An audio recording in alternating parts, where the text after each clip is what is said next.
उत्तल लेंस द्वारा प्रतिबिंब निर्माण का प्रयास किया गया है, जो बच्चों को हम बता सकते हैं कि इससे वास्तविक जो प्रतिबिंब बनते हैं वो हम पर्दे पर प्राप्त कर सकते हैं। और वास्तविक प्रतिबिंब सदैव उल्टा होता है और इससे हम अलग अलग स्थितियों पर नोट कर सकते हैं। पर्दे इसकी लेंस की फोकस दूरी भी हम इससे ज्ञात कर सकते हैं। जैसा कि हमको पता है कि अनंत पर स्थित वस्तु का प्रतिबिंब बिंदु आकार का और फोकस पर बनता है। तो ये अभी जैसे छोटा होता जा रहा है, ये देखिए आप,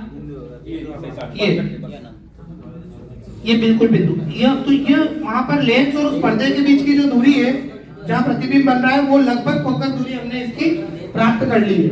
इसके बाद में आप देखेंगे कि मैं जैसे जैसे इस लो को, मोमबत्ती की लो को लेंस की तरफ ले जाऊंगा, हमारा प्रतिबिंब बड़ा होता चला जाएगा और इसको कहते हैं आवर्धन, प्रतिबिंब का आवर्धन। ये धुंधला हो रहा है, उसको पीछे लेना पड़ेगा,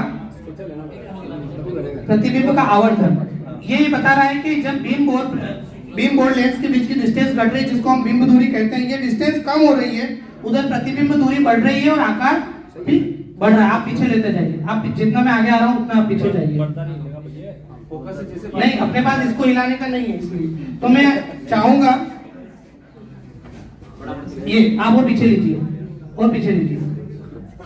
अब ये हम आ गए हैं, इसकी फोकल डिस्टेंस यहाँ है, तो देखो ये फोकस का प्रतिबिंब अनंत, ये बड़ा बन रहा है, आप धुंधला है, हल्का सा पीछे लीजिए, नहीं पीछे, ये इसकी फोकल डिस्टेंस है, ठीक है, यहाँ पे लगभग इसको कहते हैं।